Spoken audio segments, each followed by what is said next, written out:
Hey everybody, please tell me are we late? Did I say 13:45? And here it is. What time is it? It's 13:50. Well, you know, the truth is, I work over here at Simoson, where everything happens at the drop of a hat. You must take that into consideration whenever I announce a time. You must know this. Guys, tell me in the comments below, right there, if you can hear me. GM says loud and clear. Nikki, hello to you, everybody. Hope you guys had a great lunch. I was trying to look for a filter on this thing. I tell you, I can't find it. I don't know what's going on with the Galaxy line. There was one filter that I liked, but I don't see it anymore on there. So we're just going to have to roll with the punches. Hello, everybody. Hi, Simon. Hi, Mr. Mwewa. Hello to you. Thank you so much. Obed, I see you. You can wonder. Loud and clear, somebody says. Moffat, Zimba, I see you. Mr. Stambala, how are you? I'm well. Let's get into it. Right before I do that, though, let me just make mention very quickly.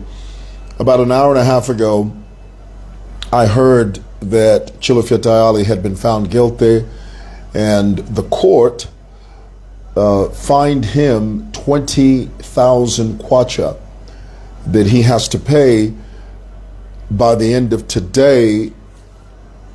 And I'm hearing that if he doesn't meet that condition, he might go to jail or prison for 9 months. I'm not a lawyer, but this is what I've been hearing. And so about 2 hours ago, about an hour and a half ago, I went to see him, and true enough, when I got there, he was in high spirits. Remember a while ago, I used to not make fun, but I used to say it's not possible to be in prison and be in high spirits. Well, after experiencing that myself, there are points where you are in high spirits because, you know, your family's there. As long as your family, you know, your children, your wife, your circle of very close friends and family are sort of surrounding you and hedging you, then it's possible to be in high spirits. I can only imagine what it's like for people who don't have family, people who don't have loved ones, people who don't have a hedger, people who don't have a protector, how they would feel. I would imagine that it would be a very low point. So my point is, when I went to see him, he was in high spirits, and him and we talked for about 30 minutes, you know, and I met his wife, and I was saying to Tayali, I said, you know, one of the reasons I want to see you come out of here is because we love those videos that you do with Kia. Let me just, there we go. We love those videos that we do with that you do with Kia. So pretty much that was it. So guys, let me just very quickly chime in. As many of you know, not too long ago, the former and sixth president of this great republic, Zambia, recently held, barely 3 hours ago, held a press conference, a joint press conference with other political opposition leaders. Although I must say, I noted, and please correct me in the comments if I am completely in left field on this, I noticed that Fred Membe was not present. Was he present or no? Because I sort of scoured the area, I scanned the terrain, I scanned the topography. I didn't see Fred. I'm thinking, where the heck is Fred? Could somebody please call Fred and tell Fred there's a meeting and he needs to be present? Tell me in the comments, was Fred there or did I miss it? When I say Fred, I'm talking about Fred Membe, the opposition leader of the Socialist Party. Somebody says he was missing. Membe, he was not there. I didn't think so. Who was that says that? He was Albert Kasuba says he was not there. I didn't think so. I scoured, you know the word scour? I scanned the terrain. I'm thinking, where's Fred? Fred wasn't there. I guess Fred feels he doesn't need an alliance. I think Fred's gotten to a place where he thinks that he can steer this ship, SHIP.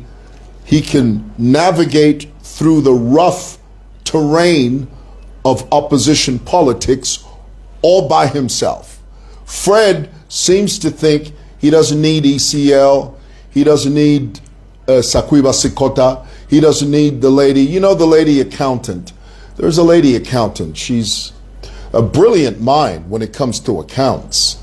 I don't know what the heck she's thinking when she decided to run for president. Because I'm thinking, what are you doing? I mean, you're a brilliant accountant, and then all of a sudden we wake up one morning and we hear you want to be president. We hardly hear a peep from her, but she was there. I always forget her name, but there's a lady there that's always there. Jackson was there. The bodybuilder, the light-skinned, fair-skinned guy with the big arms. He's got the big guns. He was there sitting next to the lady, sitting next to ECL. And ECL sort of led the charge. Okay. Sakwiba Sikota made some comments. He made a few statements that I totally disagreed with. One of which was when he made reference to the Cybersecurity Act. Sakwiba Sikota seems to think, and don't get me wrong, I love Sakwiba. He's a friend of mine. He's my brother. I love him.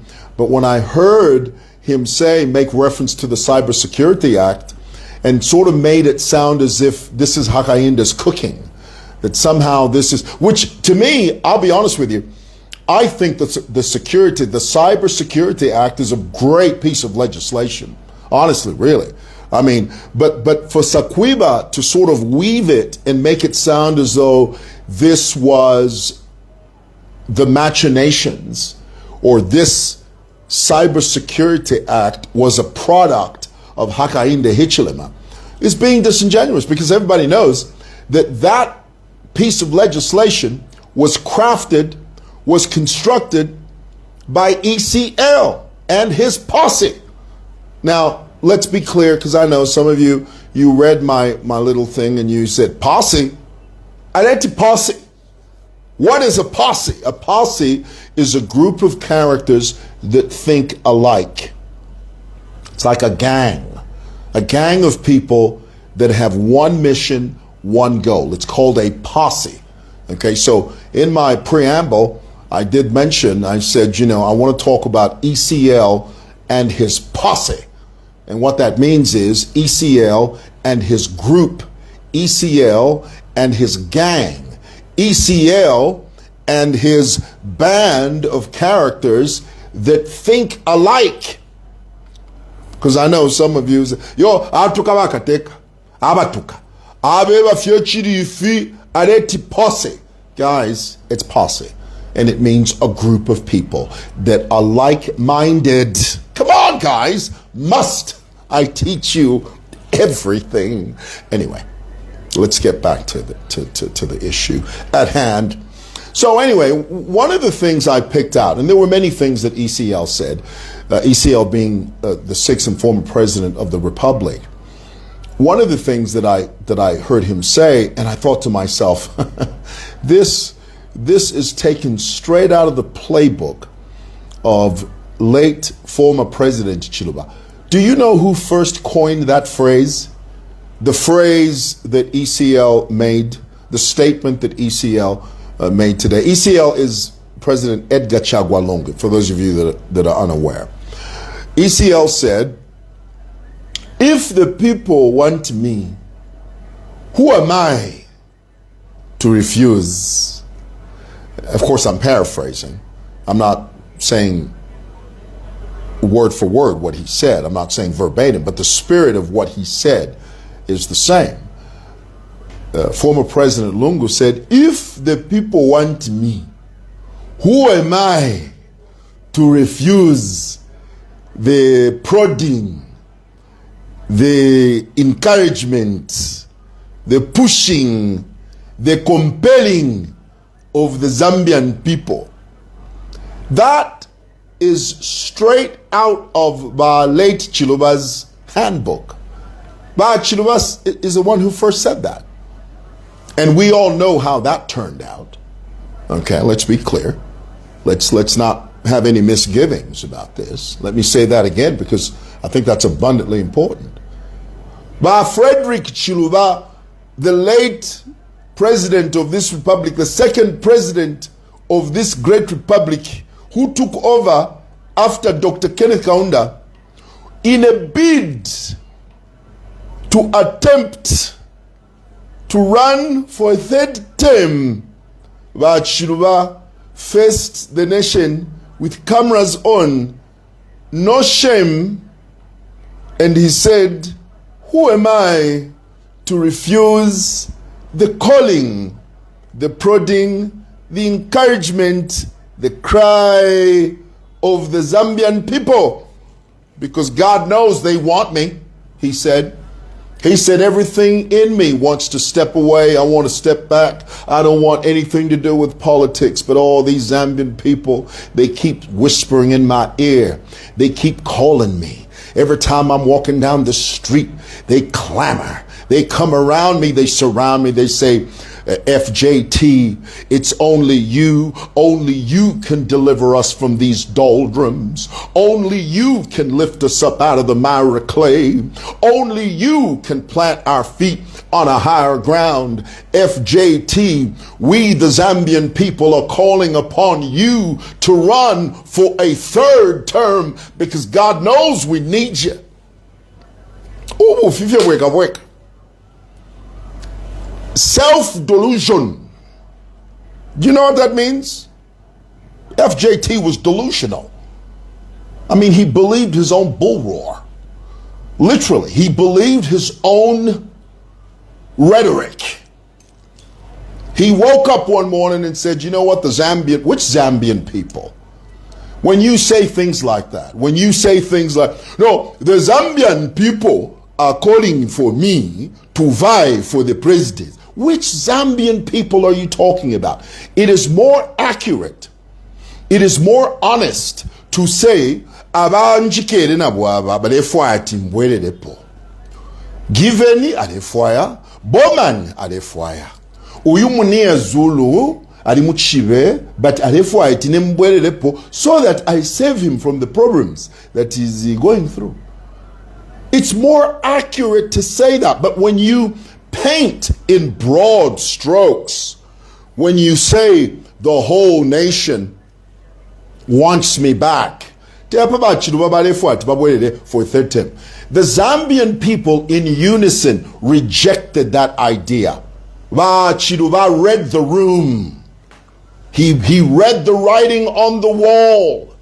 He deciphered the Zambians' code. He could tell it in his spirit. He saw it. He said, "I'm calling for a third term, but the Zambian people don't want a third term.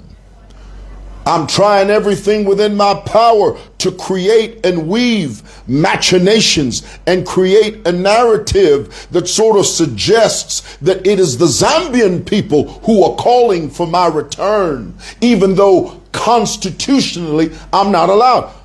At the end of the day, when the dust settled and when the dew dried, Chiluba realized that he was shooting in the dark. That's all he was doing. He was shooting in the dark. And he knew it. That's when he decided to wake up and go to approach Lake Mwanawasa.